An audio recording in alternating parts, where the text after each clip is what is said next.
नमस्कार दोस्तों, स्वागत है आपका सृष्टि द फ्यूचर यूट्यूब चैनल में।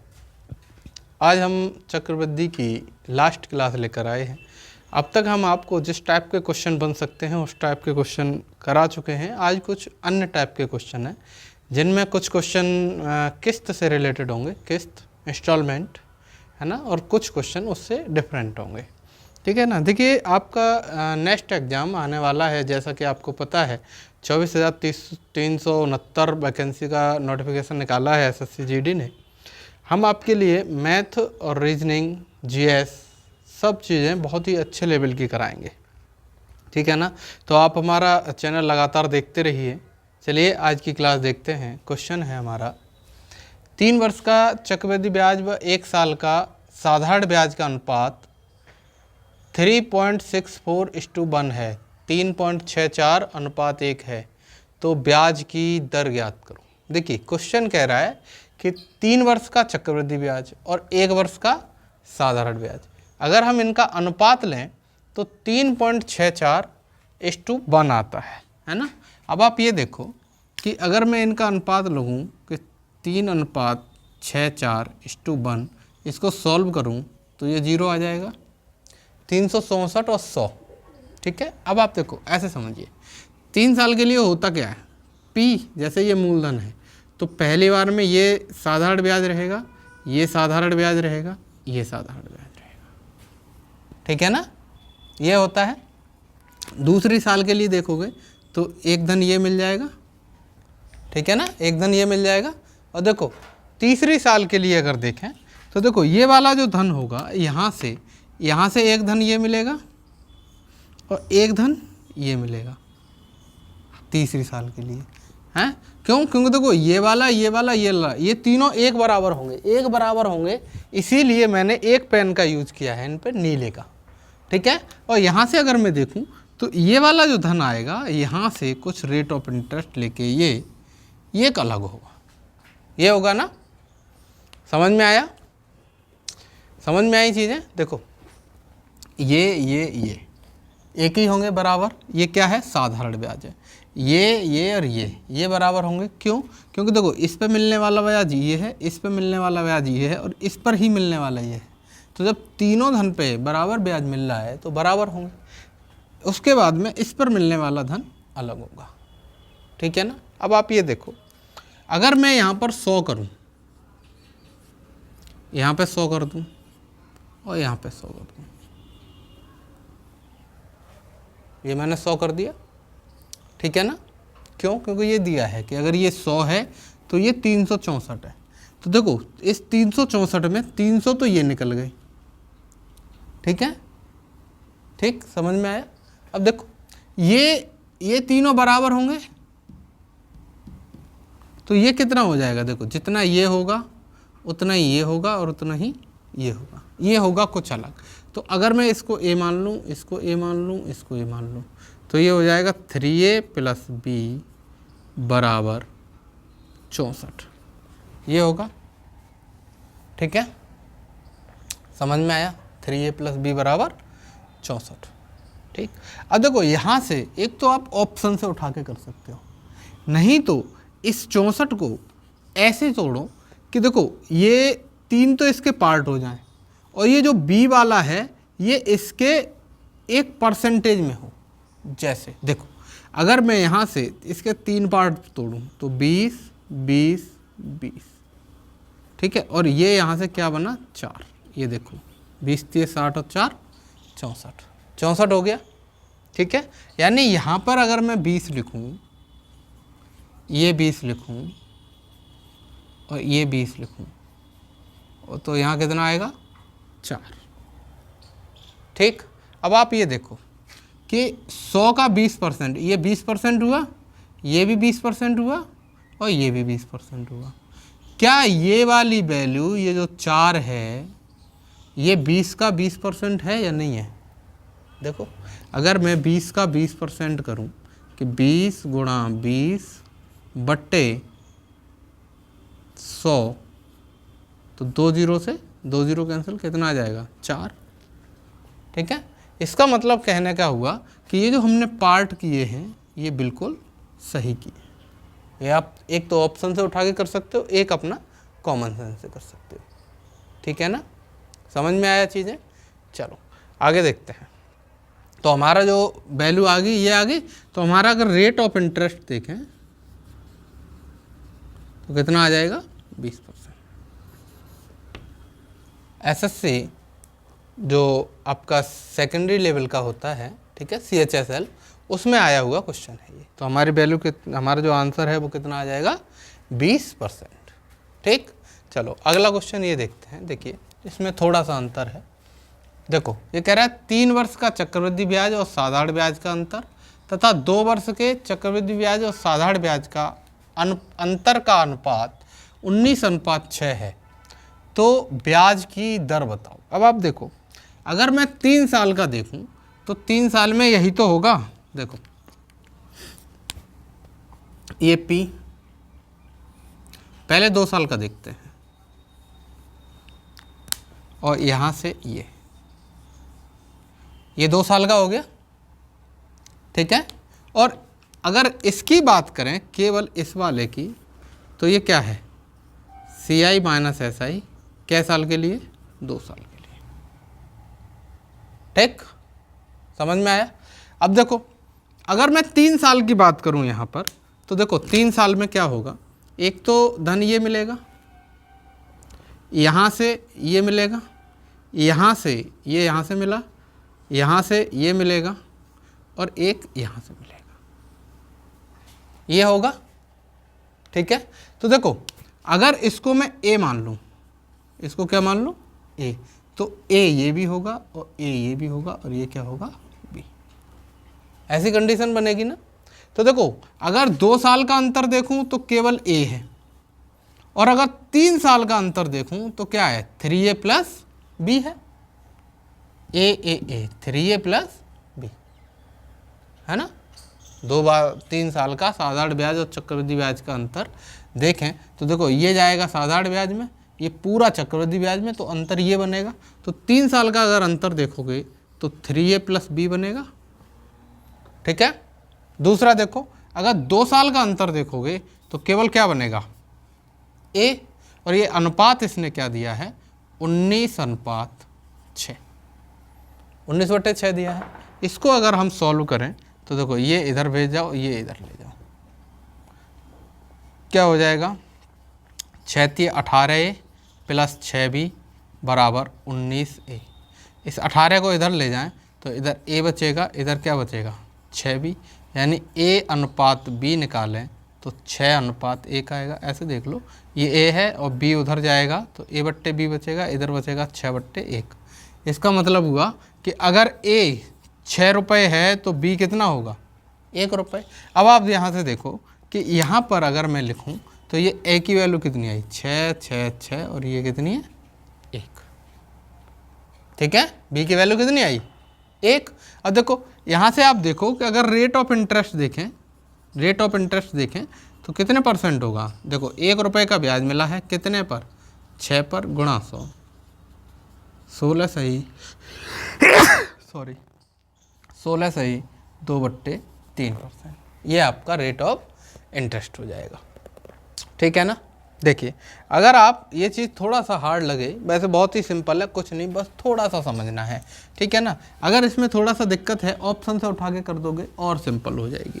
देखो अगर आप एक चीज़ और कर सकते हो इसमें, वो क्या है, अगर आप फॉर्मूले पर विश्वास करते हैं, फॉर्मूला आपको याद है, तो देखो 3 साल के CI और SI का अंतर क्या होता है PR² 300 प्लस R अपॉन 100 × 100 × 100, ये होता है 3 साल का अंतर।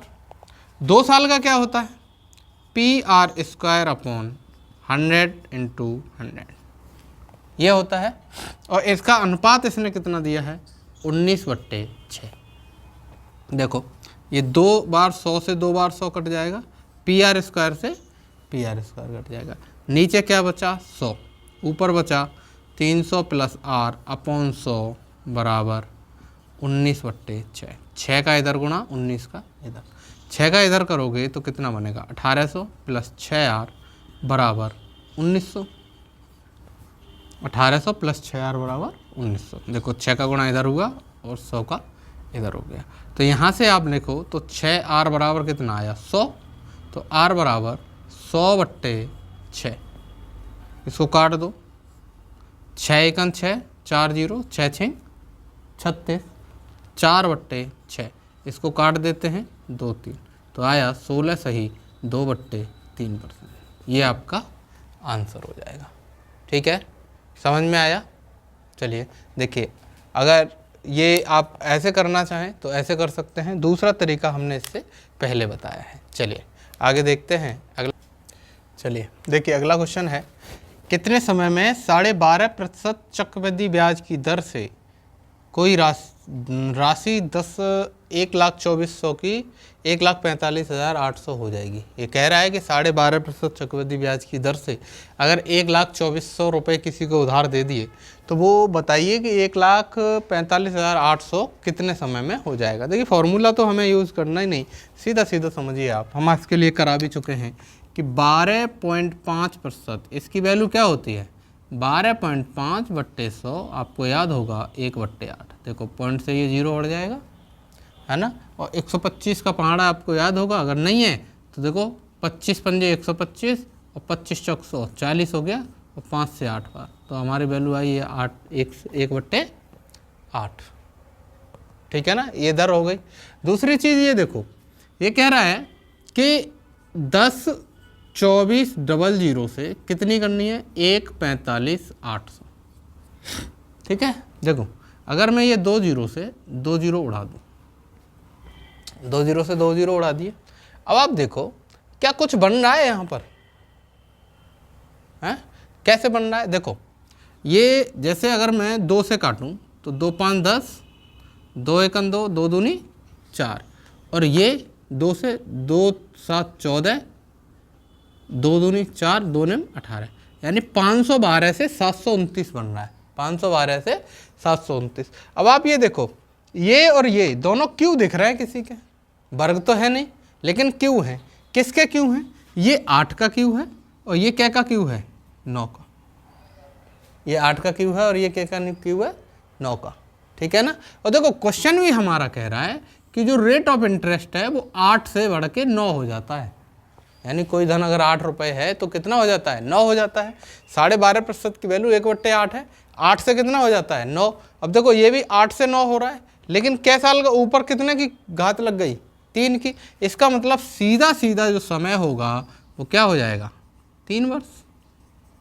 समय कितना आ जाएगा हमारा 3 वर्ष, यानी कि ये वाला धन इस दर से इसमें लगा दें तो 3 साल बाद ये हो जाएगा, है ना। अगर आप इसका क्रॉस चेक करना चाहते हैं तो देखो इस फॉर्मूले में रख दो A बराबर P 1 + R/100 की पावर 3। 3 क्यों लगा दिया, क्योंकि यहाँ पर n होता है ना, और n की वैल्यू हम 3 निकाल ही चुके हैं। तो यहाँ आप लगाओगे तो A की वैल्यू ये लगेगी, है ना, P की ये लगेगी, R की ये लगेगी। ठीक है, और अगर आप ये लगाओगे तो इस वाले में लगाना तो A हमारा इतना निकल के आ जाएगा, अगर आप क्रॉस चेक करना चाहते हैं। ठीक है, और अगर आप फॉर्मूले से रखना चाहते हैं तो देखो A की वैल्यू लगाओ, P की वैल्यू लगाओ, और फिर 1 + R/100 लगाओ, R की वैल्यू लगा दो। N की वैल्यू जब आप सॉल्व करते जाओगे तो वहाँ से आपकी क्या आ जाएगी N की वैल्यू आ जाएगी। ठीक है ना। चलिए अगला क्वेश्चन देखते हैं। कोई धन 2 वर्ष में 8,000 व 5 वर्ष में 27,000 हो जाता है, तो ब्याज की दर ज्ञात करो। देखो 2 वर्ष में कितना हो रहा है 8,000, ठीक है, और 5 वर्ष में कितना हो रहा है 27,000, ये हो रहा है ना। अगर मैं यहाँ से 3 0 से 3 0 हटा दूँ, देखो तो ये आ गया 8:27, यानी जो 8 रुपये था वो बढ़ के कितना हो गया 27। और देखो 2 वर्ष का तो धन ये है, 5 वर्ष का ये है, गैपिंग कितने की हुई 3 वर्ष की हुई ना, 3 वर्ष की गैपिंग हुई। अगर मैं यहाँ से देखूँ तो इनका अगर मैं क्यूब रूट ले लूँ, क्यूब रूट क्यों ले रहा हूँ, क्योंकि यहाँ पर कितने वर्ष के लिए दिया है 3 वर्ष के लिए, और इसका अगर क्यूब रूट लूँ तो 2 और इसका क्यूब रूट लूँ तो कितना आएगा 3। ठीक है, कितना आ गया 2:3, यानी अगर 2 रुपये था वो 1 साल में बढ़ के कितना हो जाएगा 3 रुपये। कोई दिक्कत नहीं आनी चाहिए। तो अगर यहाँ से रेट ऑफ इंटरेस्ट देखूँ, रेट ऑफ इंटरेस्ट, तो क्या हो जाएगा, देखो कितने की वृद्धि हो गई, 1 की, कितने पे, 2 पे, गुणा 100 यानी 50%। पहला क्वेश्चन हमारा निकल आया कि ब्याज की दर ज्ञात करो। ठीक, अब देखिए, अब बात करते हैं हम किसकी, धन की, कि धन कितना था। धन कौन सा, यानी कि ये 2 साल में ही तो 8,000 हुआ, तो इससे पहले कुछ तो धन उसने उधार दिया होगा, तभी तो वो बढ़ के 2 साल में 8,000 होगा। ठीक है, उसके लिए देखिए वो समझिए थोड़ा सा। देखो 1 साल में 2 रुपए का धन कितना हो जाता है, 3 रुपए। तो देखो अगर मैं धन को P मान लूँ तो 3/2 बढ़ा 1 साल में, 1 साल में 3/2 बढ़ा, दूसरे साल में भी 3/2 बढ़ा, और ये बढ़ के कितना हो गया, 8,000। पहले साल के लिए 3/2 गुना, दूसरे साल के लिए 3/2, 2 साल हो गए, और ये 2 साल में कितना हो रहा है, 8,000 हो रहा है। ठीक है ना। तो अगर मैं इसको सॉल्व करूं तो P बराबर ये 4 इसमें गुणा करेगा तो कितना हो जाएगा, 32,000, और ये बट्टे 9, 3 3 9, तो हमारा जो धन होगा वो कितना होगा, 32,000/9 रुपये। ये इसके आप काट पीट कर लीजिए, नहीं तो ऑप्शन में इतना ही दिया होगा, 32,000/9। काट पीट करोगे तो कितना आएगा, 9 3 27, 5 2, 9 पंजे 45, फिर 5 0, 9 पंजे 45, 9 पंजे 45, यही आता रहेगा। ठीक है ना। चलिए आगे देखते हैं। देखिए क्वेश्चन है, कोई धन चक्रवृद्धि ब्याज पर 5 वर्ष में 4500 व 10 वर्ष में 6750 हो जाता है, तो मूलधन क्या होगा। देखो ऐसे देखो कि अगर ये मूलधन P है तो 5 वर्ष गुजरे और कितना हो गया, 4500, और फिर से 5 वर्ष गुजरे तो कितना हो गया, 6750। ये हुआ ना। अब आप ये देखो, यहाँ भी पर भी डिफरेंस कितने का है, 5 साल का, यहाँ पर भी डिफरेंस कितने का है, 5 साल का। तो अगर मैं ये अनुपात देखूँ तो क्या होगा, 6750/4500, 0 से 0 कैंसिल है ना, 15 से काट दो, 15 3 45, 0, 15 चौक 60 और 15 पंजे 75, 15 से 2 बार और 3 बार, 3/2, यानी जो राशि है वो 3/2 गुना हो गई क्या साल में, 5 साल में। तो यहाँ पर भी तो 3/2 गुना हो गई होगी 5 साल में। तो अगर हमें P की वैल्यू चाहिए तो P की वैल्यू, P जो है 3/2 गुना हो गया, और 3/2 गुना होके कितना बना, 4500। ठीक है ना। देखो समझो थोड़ा सा, ये 5 साल का इसने समय लिया, और ये जो 4500 रुपये था ये 6750 बन गया, यानी अपने का 3/2 गुना हो गया। ये निकाल के देखा ना, 3/2 गुना हो गया। तो ये जो भी मूलधन रहा होगा वो भी 5 साल बाद 3/2 गुना हो गया होगा। ठीक है ना। तो देखो P का अगर 3/2 गुना करें तो कितना आ जाएगा, 4500, 3 से काट दो 1500 आएगा, और 2 इधर भेजें तो P बराबर 3000, यानी जो मूलधन होगा वो कितना हो जाएगा, 3000 रुपये। ठीक है ना। चलिए अगला क्वेश्चन देखते हैं। कह रहा है कोई धन 8 वर्ष में 3 गुना हो जाता है, तो 43 गुना 243 गुना कितने समय में हो जाएगा। इस टाइप के तो क्वेश्चन हमने आपको कराए हैं कि 8 वर्ष में, इम्पोर्टेंट क्वेश्चन है, कुछ परीक्षा में आया हुआ है इसलिए डाल दिया गया है। देखो 8 वर्ष में कितने गुना हो गया, 3 गुना। अब इसको कितना करना है, 243 गुना। तो देखो इसको 3 की पावर कितना लिखते हैं, देखो 3 गुणा 3 9, 3 27, 3 81, 3 243। 3 की पावर क्या लिख सकते हैं, 5, 1 2 3 4 5, 5 बार गुणा कर दिया ना, 3 3 9 3 27 3 81 3 243। अब देखो समय के लिए क्या किया था, इन दोनों का गुणा, तो हमारा जो समय है वो कितना आ जाएगा, 8 गुणा 5 यानी 8 5 40 साल। 40 साल में कितने गुना हो जाएगा, 243 गुना। ठीक है ना। देखो ऐसे भी समझ सकते हो आप, कोई दिक्कत वाली बात नहीं है। ऐसे देखो कि ये 1 था और 3 गुना कितने समय में हो गया, 8 साल में। 8 साल गुने 3 गुना, 3 के बाद 9 गुना होगा यहाँ पे, फिर से 8 साल गुजरेंगे, 3 गुना ही तो हुआ, फिर से 8 साल गुजरेंगे, 27 गुना, फिर से 8 साल गुजरेंगे, 81 गुना, फिर से 8 साल गुजरेंगे, 243 गुना। ये हो गया ना। देखो टोटल समय कितना हुआ, 8 साल 16, 8 3 24, चौक 32, 8 5 40, यानी 8 साल के 5 ट्रिप अगर मार दें तो हमारा जो धन है वो कितने गुना हो जाएगा, 243 गुना। ठीक। ठीक है ना। देखो रेट ऑफ इंटरेस्ट अगर समान है तो प्रत्येक समय बाद, मतलब एक निश्चित समय बाद, वो उतने ही गुना होता चला जाएगा। जैसे यहाँ पे देखो ये 8 साल में 3 गुना हुआ, ठीक है। अब पहले 8 साल खत्म हुए 3 गुना हो गया, उसके बाद वो धन अगर फिर से लगा रहने दें तो फिर से जब 8 साल गुजरेंगे तो फिर से 3 गुना हो जाएगा, फिर 8 साल गुजरेंगे तो फिर 3 गुना हो जाएगा। तो 8 8 8 8 8 कै बार चला गया, 5 बार हो गए 8 साल, तो यानी 40 साल बाद वो धन कितने गुना हो जाएगा, 243 गुना हो जाएगा, ठीक है ना। चलिए अगला क्वेश्चन देखते हैं। देखो क्वेश्चन है अगला, 16,400 रुपये के ऋण को 5% वार्षिक ब्याज की दर से 2 समान वार्षिक किस्तों में चुकाया जाना है, प्रत्येक किस्त का मान ज्ञात करो। अब देखिए ये क्वेश्चन है, हम आपको किसी फॉर्मूले से नहीं बताएंगे, सीधा सीधा एकदम सिंपल जैसे होता है। देखो जैसे ये 16,400 रुपये है, 5% की दर से कितने किस्तों में चुकाना है, 2 किस्तों में, ठीक है ना। तो देखो 5% की वैल्यू, देखो 5% की वैल्यू कितनी होती है, 1/20, यानी जो धन 20 रुपये था वो बढ़ के कितना हो जाएगा, 21, ठीक है ना। ये पहले साल की मान लो। दूसरे साल में क्या होगा, दूसरे साल के लिए इसका वर्ग कर दो, इसका वर्ग करें तो 20 का वर्ग 400 और 21 का वर्ग 441। अगर पहली किस्त कितने की जा रही है, 21 की, तो दूसरी कितने की जाएगी, 441 की, ठीक है ना। अब आप ये देखो ये टोटल रुपए कितना हुआ, 420 रुपये हुआ, ठीक है। अच्छा समान किस्तें हैं तो पहले हम किस्तें समान कर लेते हैं। अब आप ये देखो ये कितना है, 441 है ये वाली किस्त, तो इसको भी 441 बनाने के लिए कितने का गुणा करें, 21 का। और जब 21 का गुणा यहाँ करेंगे तो 21 का गुणा यहाँ पर भी करना पड़ेगा, ठीक है ना। और यहाँ पर करेंगे 21 का गुणा, तो ये देखो ये आ जाएगा 21 दूनी 42, 420, और ये कितना आ जाएगा, 441। देखो दोनों किस्तें बराबर हो गई, ठीक है। पहले में मूलधन जा रहा था 420 रुपये, दूसरे में कितना जा रहा था, 400 रुपये। समझ में आया।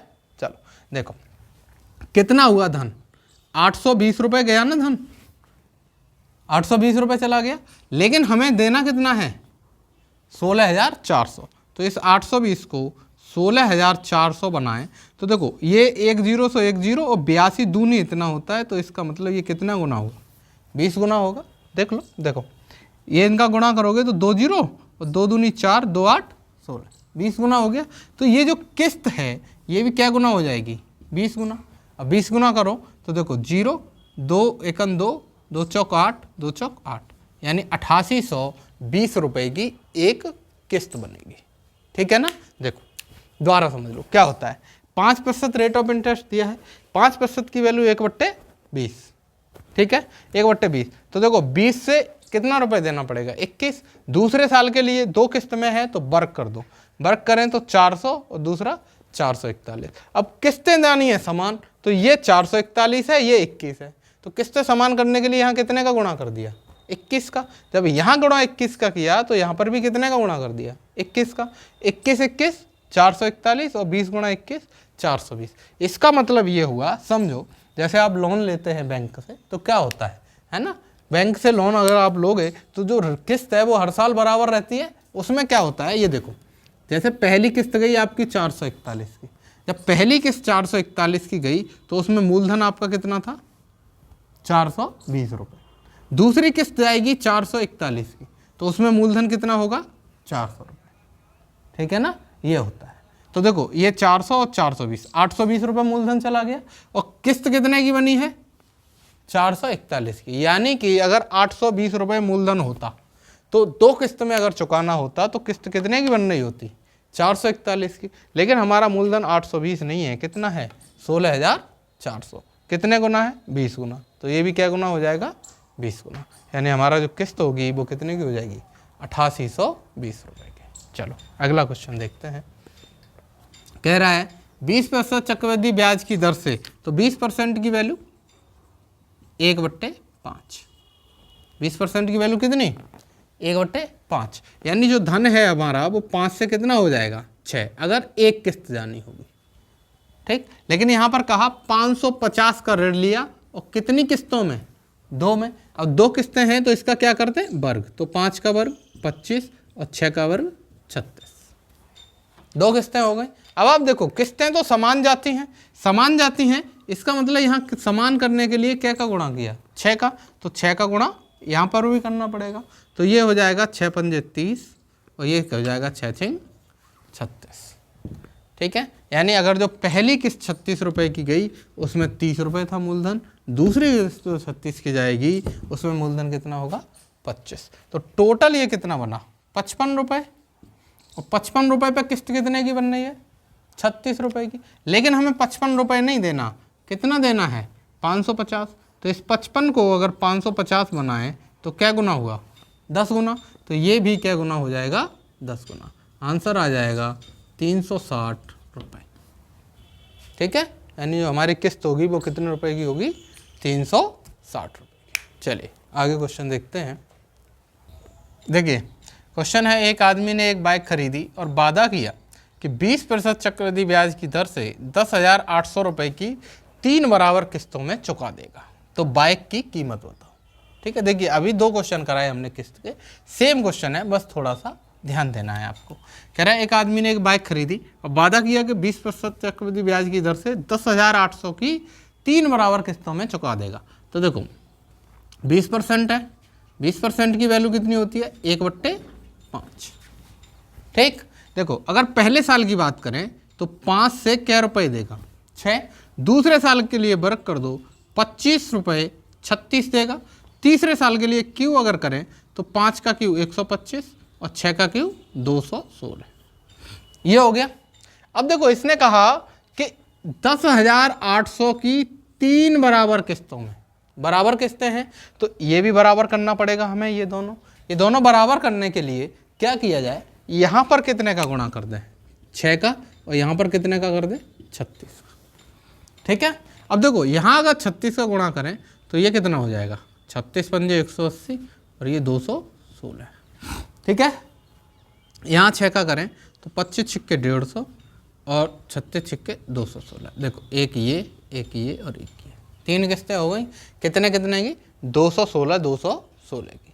लेकिन ये कह रहा है कि हमें 216 की किस्त नहीं देनी, हमें किस्त देनी है 10,800 की, 10,800 की किस्त देनी है। अगर हम 216 को 10,800 बनाएं तो क्या गुना होगा 5 गुना। देखो 5 छिक्के 30, हासिल का 3, 5 एकम 5 और 3 8 और 5 दूनी 10, ये 1080 हो गया 5 गुना, एक ये 0 है तो कितने गुना हो गया 50 गुना। ठीक है ना, 50 गुना हो गया। अब आप ये देखो ये हमारा धन कितना आया 180 और 150, और ये तीनों जोड़ें तो देखो 5, देखो ये जोड़ना है लाल वाले 2 और एक ये नीला वाला, क्योंकि इसकी वैल्यू तो ये है और इस वाले की वैल्यू ये है। तो 0 0 0 5, 8 और 5 13 और 2 15, 8 5 13 और 2 15, हासिल का 1, 3 और 1 4, 455 हुआ। और 455 का क्या गुना कर दें 50 गुना, तो 50 गुना करें तो ये 0, 5 5 25, हासिल का 2, 5 5 25 और 2 27, हासिल का 2, 5 और 20 और 2 22, यानी 22,750 रुपये। जो बाइक की कीमत होगी वो कितनी होगी 22,750 रुपये। ठीक है, चलो एक और क्वेश्चन देखते हैं। देखो ये कह रहा है एक आदमी ने एक स्कूटर इस शर्त पर खरीदा, थोड़ा सा घुमाया है क्वेश्चन को, कि 12,000 रुपये का नगद भुगतान और 1 वर्ष बाद 1,680 रुपये और 2 वर्ष बाद 5,292 रुपये का नगद भुगतान करेगा। यह दर 5% है, तो स्कूटर का मूल्य ज्ञात करो। देखिए आप ये जो नगद भुगतान है इसको थोड़ी देर के लिए साइड में रख दो, साइड में रख दो का मतलब यूज़ मत करो इसे।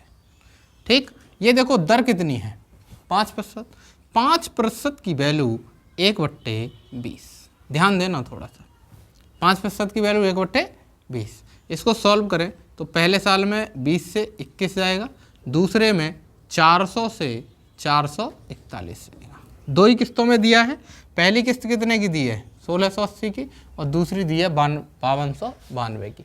अब देखिए इसने बराबर किस्तें नहीं दी हैं, बराबर किस्तें नहीं दी हैं ना, लेकिन इसने कहा है कि जो पहली किस्त है वो कितने की जा रही है 1,680 की। तो अगर मैं इसको 1,680 बनाऊं तो कितने गुना होगा, देखो 8 1 8, 8 दूनी 16, 80 गुना होगा। 8 1 8, 8 दूनी 16 0, तो ये भी कितने गुना हो जाएगा 80 गुना, 8 दूनी 1600, 8 दूनी 1600 हो जाएगा। ठीक है ना, तो ये देखिए ये भी हमने क्या गुना कर दिया, 80 गुना कर दिया, तो कितना आ गया 1600। अब देखो ये दूसरी वाली कितनी है 5292 की, ये 441 की है। तो इसको अगर 5292 बनाएं तो देखिए कितना गुना होगा, 4 अट्ठे 42, 4 निम 36। तो काफ़ी गुना जा रहा है, 12 गुना के आसपास जा रहा है। ये 12 गुना कैसे जा रहा है, देखो एक के पहाड़े में 2 आता है, तो या तो 12 गुना होगा या 22 गुना होगा, ऐसा होगा। लेकिन अगर 22 चौक 88 करें तो ये बहुत ज़्यादा हो जाएगा, लेकिन 12 गुना होगा ये। तो देखो 12 का गुणा करके भी देख लो, 12 एकन 12, हासिल का 1, 12 चौक 48, 48 और 1 49, हासिल का 4, 12 चौक 48, 48 और 4 52, ठीक है ना। तो कितना आ गया 5292, क्या गुना 12 गुना। तो ये भी क्या गुना हो जाएगा 12 गुना, तो ये हो जाएगा 4800 रुपये, ठीक। अगर इन दोनों को जोड़ दें तो देखो कितना आया 6400, 6400 आया, ठीक है ना। देखो 1600 ये और 4800 ये, 1600 और 4800 कितना हो गया 6400। अब आप ये देखो 6400 रुपये तो मूल ये था, ठीक है ना, और नगद भुगतान कितने का किया 12000 का। तो अगर मैं इस रुपए में 12000 जोड़ दूं तो किसकी कीमत आ जाएगी स्कूटर की, तो 6400 प्लस 12000 यानी 18400 रुपये ये स्कूटर की क्या होगी कीमत होगी, ठीक है ना। डाउन पेमेंट यही होता है, ये जो 12000 है ये क्या है डाउन पेमेंट है। जैसे आप अगर किस्त पे मोबाइल खरीदते हैं, मोबाइल तो खरीदा ही होगा, मोबाइल खरीदते हैं तो क्या कहता है कि इतने रुपए डाउन पेमेंट है, उसके बाद में इतने रुपए की किस्त बन जाएगी, ठीक है ना, कि इतने रुपए डाउन पेमेंट और इतने रुपए की किस्त। तो वही है कि ये जो 12000 है ये डाउन पेमेंट है और ये क्या है किस्तें हैं दो, ठीक है। और ये सबको मिला के जो रुपया देना होगा वो कितना होगा 18400 रुपये, ठीक। देखिए इसी में एक क्वेश्चन और है, बहुत ही बढ़िया क्वेश्चन है, ध्यान से समझिएगा। चलिए देखिए क्वेश्चन है, सुभाष ने एक एसी इस शर्त पर खरीदी कि वह 1620 रुपये खरीदने के वक्त देगा। प्रथम द्वितीय व तृतीय वर्ष के अंत में क्रम से 2178, 2299 और 2662 रुपये देना होगा। सीआई की दर 10% हो तो कुल मूल्य ज्ञात करो। देखिए कह रहा है क्वेश्चन समझिए, अच्छा क्वेश्चन है। क्वेश्चन कह रहा है कि सुभाष एक एसी खरीदने गया, और एसी खरीदने गया तो एसी वाले ने बताया कि देखो भाई साहब आपको 1620 रुपये का तो डाउन पेमेंट करना पड़ेगा। डाउन पेमेंट का मतलब समझते हैं ना, डाउन पेमेंट मतलब खरीदने के वक्त देना होगा। 1620 रुपये आपको डाउन पेमेंट करना पड़ेगा। उसके बाद में पहली साल के अंत में 2178, दूसरी के साल में 2299 और तीसरी के में 2662 रुपये देना पड़ेगा, ठीक है ना। तो आपको जो एसी है वो उस पर उसने कहा कि अच्छा तो हमारी ये एसी हो जाएगी, लेकिन इस पर उसने पूछा कि दर क्या लगेगी, आपने जो रेट ऑफ इंटरेस्ट है वो कितने का लगाया। तो उसने कहा हमने रेट ऑफ इंटरेस्ट आपके लिए 10% का लगाया है। आपके लिए कितने का लगाया है 10% का। अब देखिए क्वेश्चन सॉल्व करते हैं। इसने कहा कि रेट ऑफ इंटरेस्ट जो है वो कितना है 10%, और 10% की वैल्यू आप सभी को पता होगी 1/10, नहीं पता है तो 10/100 बराबर 1/10, ठीक है। अब देखिए पहली साल में अगर वो 11 रुपये देगा, यानी 10 से कितना हो जाएगा 11, और 11 देगा तो उसमें ब्याज कितना होगा 1 रुपया, और मूलधन कितना होगा 10 रुपये। दूसरे साल के लिए देखें तो इसका वर्ग कर दो 100, और ये कितना हो जाएगा 121। तीसरे साल के लिए देखो तो ये 1000 क्यों कर दिया, और ये हो जाएगा 1331, ठीक है ना, समझ में आया, ये हो गया। अब देखो इसने कहा ध्यान देना थोड़ा सा, पहले साल के अंत में 2178, यानी इस 11 को कितना बनाएं 2178, तो 11 का भाग लगाओ इसमें, 11 एकन 11, 10 बचा, 11 ने 99, 11 अट्ठे 88, 198 गुना हुआ ये, 11 का भाग लगा दिया, कितने गुना हुआ 198 गुना। तो ये भी 198 गुना और निकलेगा 1980, ठीक।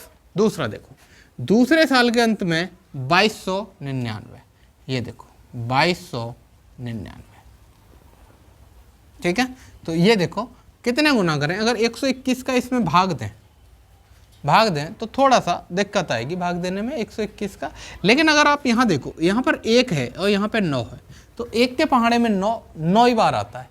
इसका मतलब ये या तो 9 गुना होगा, या 19 गुना होगा, या 29 गुना होगा।